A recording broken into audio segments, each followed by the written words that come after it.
welcome for the Maniac Guy up here in Maine, coming to you from the study. So, I'm going to talk to you today about painting roll marks on your AR-15. Just there's a few videos out there on it, but I figure I'll put mine out there, kind of my own little spin. So, I'm working on an AR-15 project. Stay tuned for later videos on what this is going to be. I can tell you that this is the Spikes Tactical Crusader lower. So that's what we've got here. A few things about painting the roll marks, and what I mean by roll marks is these guys up in here. Basically, what you're doing is you're backfilling them. You can do a lot of different ways. I've heard everything from crayons to whatever you've got. Well, basically, what I've kind of found out, and I've done it on a couple of other rifles, and it stands up great. And what most of your professional gunsmithing gunsmithing markers and things to paint in are going to be an enamel-based paint. Well, guess what else is enamel-based paint and extremely resistant to heat and everything else is Testors model paint. So it's what I found works really great on most of mine.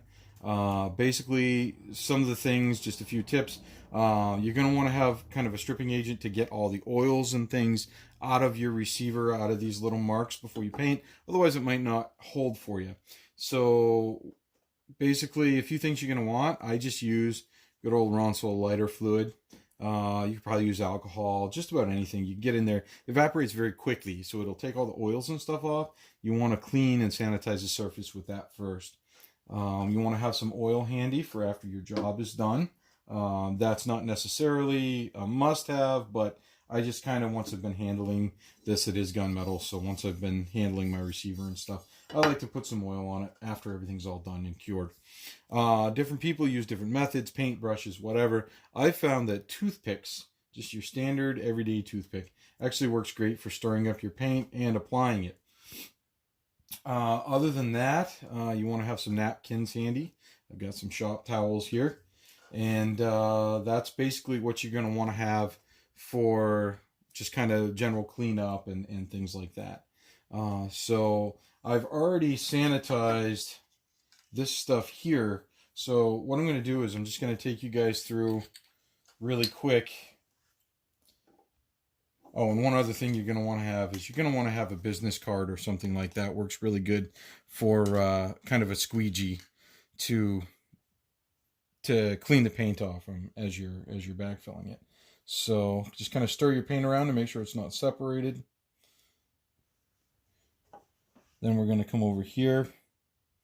This is pretty cool, actually. This is vellum, means war. Just the way that this is. We'll talk more about the receiver later. Now, you notice I'm not really concerned. I'm not really concerned about getting it directly in each individual letter, and I'll show you why in a second.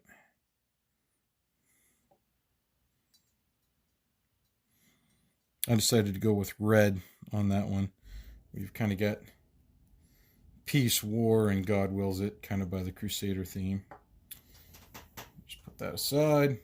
Now this is where we're going to use our squeegee, aka business card, and just kind of scrape it.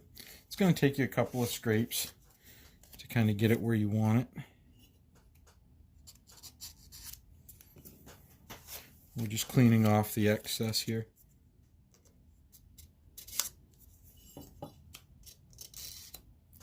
Now you can actually get rubber squeegees and things like that they say work really good for this, but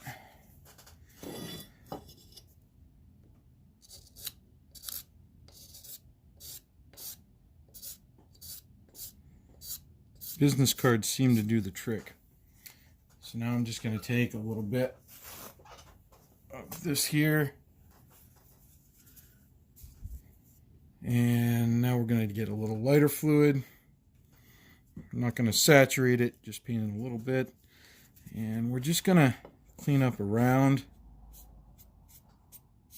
our lettering, get that paint off there.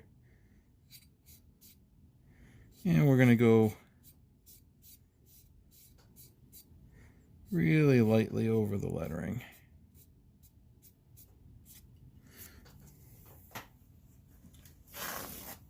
I just tear off small strips.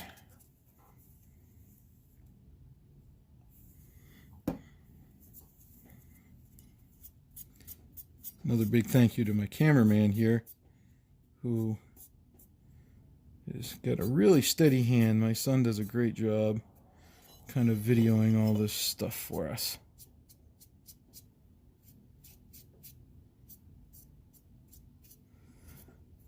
Sometimes when you're first starting off, it's hard to see the finished product. And now what we're going to do is we're going to let this dry for a bit. And then I'm going to come back after I've let it dry for just a little bit. And we're going to hit it a little bit harder with the lighter fluid to kind of take it off.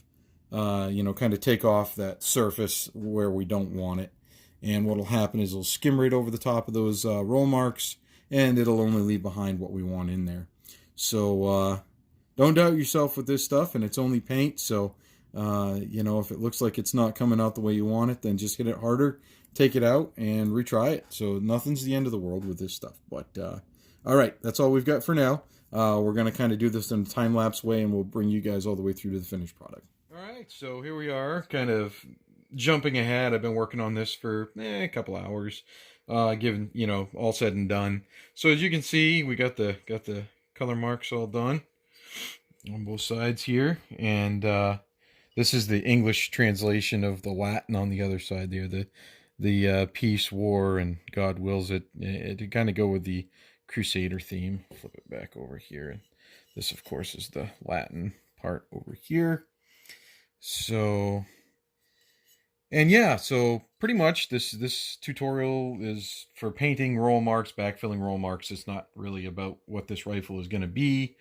But yeah, so pretty much this pile of paper towels, shop towels, is all the little pieces that I've ripped up as I was doing this. And that's pretty much the process that I used all along is you just take and, as you kind of saw in the beginning, take your paint, and stir it up with a toothpick, scrape off the sides, put the paint where you want it, scrape it off with a business card. As you can see, it's kind of mucked up now.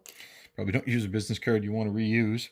And then when you're done with that, you're going to have to go back and just lightly go over it with your lighter fluid.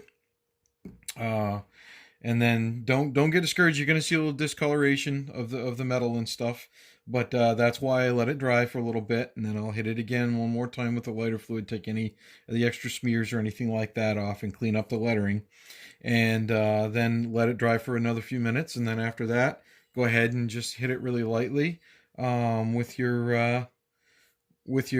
I like to use a really high viscosity gun oil, like this Hops gun oil, like Hops 9 or whatever, instead of like a Rem oil that's going to want to penetrate right down deep into there.